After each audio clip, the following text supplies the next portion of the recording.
Cadif 11, o FIINFRA da Quineia. Vamos ler o relatório de julho de 2025, continuar o acompanhamento do FIINFRA aqui no canal. Esse será o tema do nosso vídeo de hoje. No relatório de julho de 2025, ele destaca que o Cadif tem hoje um patrimônio líquido de 2 bilhões 500 milhões, a cota patrimonial a R$ 124,08 por cota, 42 mil cotistas, 2 milhões e meio de volume diário de negociações na B3, a última distribuição R$ 1,25 por cota, a carteira IPCA dando IPCA mais 9,2% de yield em relação às debêntures, 94% das alocações aqui em debêntures de infraestrutura, 6,14 anos de prazo médio da duration da carteira, que na data que eu gravo com vocês, cota na B3 a R$ 119,55, fazendo um P sobre VP de 0,94, uma variação negativa nos últimos 12 meses de 2,88%. A cotação chegou aos R$ 125,04 agora em junho de 2025, e desde o início das informações negativas em relação a uma debênture de uma termoelétrica, a cotação no mercado secundário então decresceu bastante, atingindo inclusive R$ 107,61, mas agora na casa dos R$ 119. A última distribuição do fundo foi agora de R$ 1,25, paga no dia 7 de agosto de 2025, fazendo um yield mensal de 1,04, anual de 12,33%.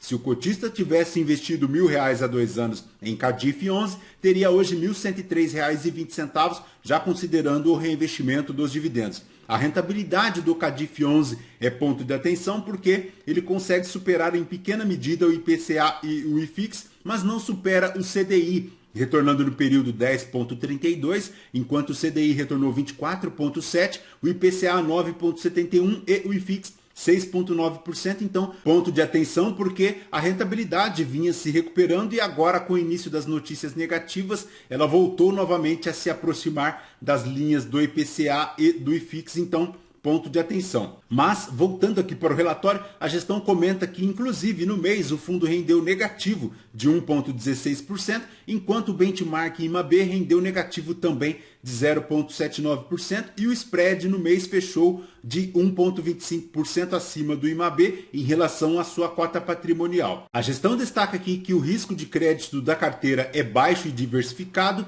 tendo em sua carteira 66 emissões, sendo 38% de créditos classificados como AAA. Já em relação ao benchmark, tem como objetivo a performance entre 0,5% e 1% acima da NTNB, e a cota patrimonial rendeu IMAB mais 14,9% desde o início do fundo. Em relação ao desempenho no mês da cota no mercado, ela foi negativa de 5,10%, então ponto de atenção, e na distribuição de R$ 1,25 por cota, a gestão comenta que houve um aumento em relação ao valor pago no mês anterior, que foi de R$ 1,00 por cota, e os motivos foram a elevação do IPCA, que saiu agora de 0,19 para 0,30, e a elevação do número de dias úteis em relação a julho, que foram 23. Em relação a esta distribuição nos últimos 12 meses, o retorno total, que inclui a variação do valor da cota patrimonial da cota do fundo, foi negativa de 1,16% em comparação ao 0,79% negativo do IMAB em julho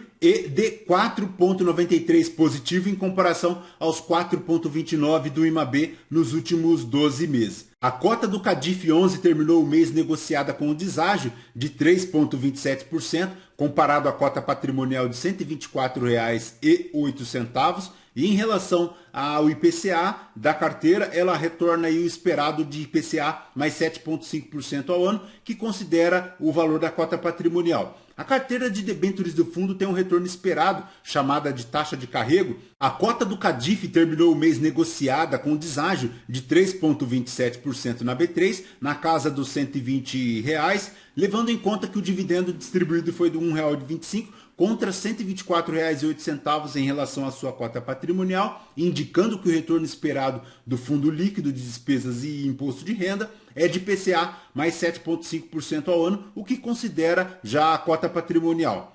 A carteira de debêntures do fundo tem um retorno esperado de IPCA mais 9,2% ao ano, o que significa um prêmio médio de crédito de 1,4 pontos acima da taxa da NTNB de referência. A alocação segue bastante elevada, 94% do patrimônio líquido do fundo está aqui com os veículos de debêntures, reforçando a intenção de manter a carteira bem alocada para potencializar o retorno esperado para os cotistas. Em relação à NTNB, com vencimento lá em 2035, fechou o julho em IPCA mais 7,5 ao ano e estava marcada aí com IPCA mais 7,18 em junho, versus o IPCA de 7,9% ao final de fevereiro. Este movimento foi influenciado aí pelas taxas de juros nos Estados Unidos, que se elevaram em meio às preocupações sobre as disputas comerciais. Já em relação ao Federal Reserve, que é o Banco Central americano, decidiu manter a taxa de juros americana no intervalo entre 4,25% e 4,5% ao ano. No prêmio de crédito em julho, houve uma continuidade na queda de prêmios em relação ao crédito. Segundo a gestão, no caso das debêntures incentivadas indexadas ao CDI, houve uma queda de cerca de 12 pontos nos prêmios, saindo de uma taxa média ponderada de CDI mais 1,42 para CDI mais 1,28 ao ano. A gestão acredita que os prêmios ainda estão muito baixos, conforme vemos aqui no gráfico. Já as debêntures incentivadas indexadas ao IPCA também apresentam queda nos spreads de crédito, saindo de NTNB mais 0,31 em maio para NTNB mais 0,20% ao ano em junho e NTNB mais 0,10% ao final de julho. A MP 1303, também publicada no mês, vem reforçando o movimento de compra e, consequentemente, a queda nos prêmios das debêntures incentivadas. Já o IDA, que é aquele benchmarking da Ambima que aponta para uma inflação mais longa, aqui no gráfico ele decresce um pouquinho já desde o início de 2025, então ponto de atenção. Em relação ao monitoramento da carteira para aquela situação da Porto 100, a gestão comenta aqui que o acionista, que é a New Fortress Energy, acionou uma fiança bancária, que é o Letter of Credit, no valor de 50 milhões de dólares, primordialmente do Morgan Stanley, no valor de 47 milhões e 100 mil, para cobrir eventuais sobrecustos no processo de construção que não sejam cobertos pelo acionista. Então, ponto positivo, porque o acionista aqui adicionou esta fiança, socorrendo então eventuais sobrecustos com um montante de fiança bancária agora na ordem de 50 milhões de dólares, o que é extremamente positivo. Outro ponto muito relevante destacado aqui pela gestão é que todo o capital necessário para a construção já está assegurado, que é o projeto Fully Funded, e os recursos estão sendo liberados para pagamento da construção à medida em que há avanço físico-financeiro comprovado, o que é positivo. Ela segue monitorando o avanço da obra através do engenheiro independente contratado para o acompanhamento junto ao acionista da emissora. Este profissional, que é especializado em térmicas a gás, foi contratado aqui pela QNEA e segue lá monitorando a evolução da obra. Já em relação a solares, pessoal, um outro ponto chama a atenção. A Two Square Transmission, que é a antiga Sterlite Brasil Participações SA, anunciou no dia 28 de julho de 2025 que foi deferido o pedido de recuperação extrajudicial da empresa no Brasil. O pedido de recuperação extrajudicial ocorre por meio das holdings do grupo, que é a Two Square e a GBS, e apenas uma parte das dívidas estão sendo reestruturadas. Segundo a gestão, o CADIF 11 não tem debêntures em carteira das empresas citadas na recuperação extrajudicial. No entanto, ela tem investimento nas debêntures da Solaris Transmissão Energia SA, que é a SOT 11, e a Solaris é uma SPE operacional não hold, controlada pela GBS e não envolvida no pedido de recuperação extrajudicial. Segundo a gestão, o plano de recuperação proposto não traz nenhuma alteração nas obrigações da emissora. Conforme proposto no plano de recuperação extrajudicial, os principais credores do grupo Two Square passam a ser controlador e, para continuar a gestão operacional, este grupo contratou a IG4 Soluções, braço de assessoria da IG4 Capital, gestora especializada em reestruturações operacionais. Segundo a gestão, a Solaris não tem inadimplementos financeiros e, pelo contrário, a Solaris tem métricas financeiras confortáveis e as debêntures SOT 11 são sêniores e contam com um pacote robusto de garantias, como a alienação das ações da emissora e a cessão fiduciária dos contratos, além da fiança bancária até o atingimento do completion financeiro. Então, importantíssimo o cotista ficar atento a estas duas situações. A primeira é aqui da Porto 100, que é a PTC11, que tem uma situação em relação ao seu principal acionista, que é a New Fortress Energy, e também a situação aqui da Solaris True Square, que tem uma situação em relação ao seu principal parceiros aqui nos grupos da holding, já que o pedido de recuperação extrajudicial acontecem aqui através das holdings True Square e GBS. A gestão destaca aqui também que o pedido de recuperação extrajudicial está previsto na Lei de Recuperações Judiciais e Falência e os próximos passos agora são a homologação do plano de recuperação extrajudicial e a obtenção das aprovações de transferências acionárias com a Enel e também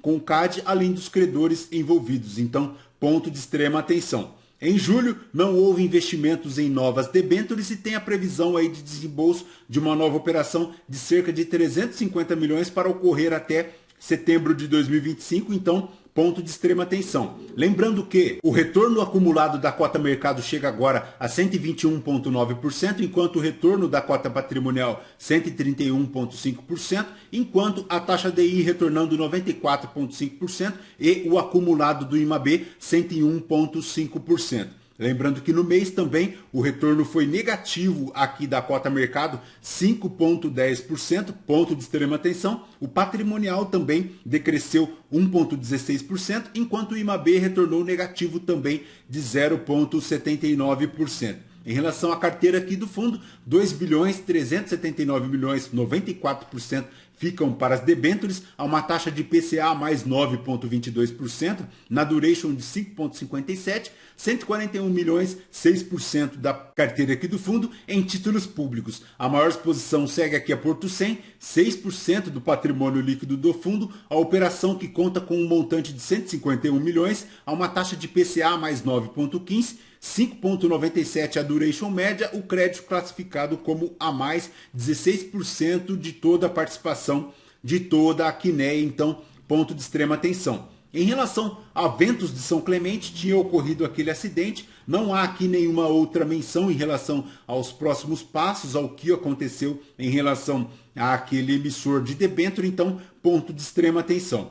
Já em relação à exposição aqui por alocação por setor, 30,2% para saneamento, 21,6% para geração de energia solar, 15,9% para rodovias e 15,4% para a transmissão. Para a geração térmica, 6,9% aqui de todo o patrimônio líquido do fundo, então ponto de atenção para aquela situação da Porto 100. Os créditos, 38,2% são classificados aqui como AAA, ponto positivo. Já em relação à distribuição de R$ 1,25 por cota, ele faz uma inflação por cota de 0,48%. Os juros reais finalizando aqui por cota de 0,77, uma rentabilidade de 0,99, uma rentabilidade gross up de 1,17%, 91% do CDI. O fundo iniciou as suas atividades em 2017, bem consolidado aí no mercado, tem o valor da primeira cota de R$ 100 e tem uma taxa de administração e de custódia de 1,11% ao ano. Perfeito, pessoal? De Cadif 11 é basicamente isso. Lembrando que este vídeo não é uma recomendação de compra ou de venda de nenhum dos ativos aqui mencionados. Aos novos inscritos, bem-vindos. Você que permanece conosco, muito obrigado por isso também. E você que ainda não é inscrito, considere se inscrever. Deixe seu like, seu joinha, porque tudo isso nos fortalece aqui na produção de conteúdos. Perfeito? Voltamos então com vocês no próximo vídeo. Fraterno abraço a todos. Até mais.